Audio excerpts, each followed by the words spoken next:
J'ai ici une œuvre qu'on voit peut-être suffisamment bien.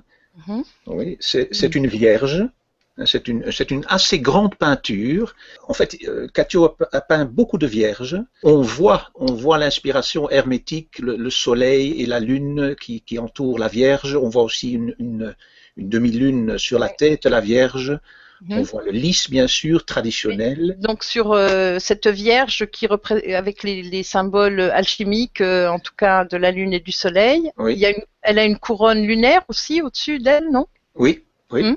On a aussi bon, compté, par exemple, je crois que si on compte les points blancs qui sont sur les vêtements de la Vierge, on en a compté exactement 56, qui est le chiffre du mot lui, hein, LVI, hein, ça fait 56 en chiffre romain, Mhm. et c'est un mot qui revient à plusieurs fois dans le message trouvé. Lui, c'est un des noms de Dieu. Et oui, et qui correspond à la lettre Nun, qui est le poisson, la lettre 50, et 6, Et c'est le la lettre Vav. Vav, qui est le Oui. crochet, qui est l'hameçon pour attraper le petit poisson. Et donc l'union de l'hameçon et du poisson, ça fait 56. Mhm.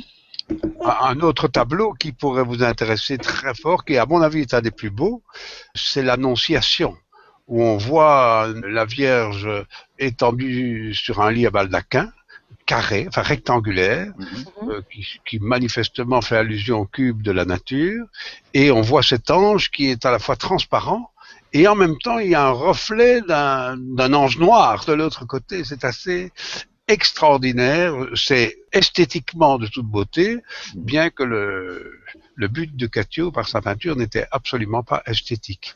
On a plusieurs Oui. crucifixions de lui Mhm. qui sont Mhm. extraordinaires, où on voit que le bois de la croix en réalité est fendu, et à l'intérieur apparaît le soleil. C'est extraordinaire. Il en résulte un personnage qui a l'air du Christ en croix, mais en réalité, si vous observez bien la peinture, il n'y a personne comme personnage. C'est simplement la croix qui s'ouvre et qui d'un côté laisse passer le soleil, la lune, c'est absolument extraordinaire, et le tout faisant le symbole de Mercure, c'est-à-dire la croix, puis le cercle, et puis Et les deux cornes de la lune. d'accord.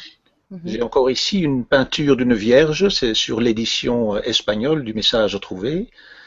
Et donc on voit derrière la Vierge, on voit un arbre, on voit plus loin des montagnes. Et ce Mhm. qui est très curieux, c'est que les montagnes qui sont de part et d'autre de la Vierge, qui sont donc couronnées de neige, on dirait en même temps des ailes, comme si la Vierge était ailée. Mhm. Mhm. Vierge ailée, je crois que c'est un des noms du mercure en alchimie.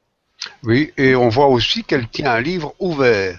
Et Oui. vous Mm. remarquerez que dans toute l'iconographie, notamment à Florence, les fameuses annonciations, l'annonciation elle-même permet à la Vierge d'ouvrir le livre.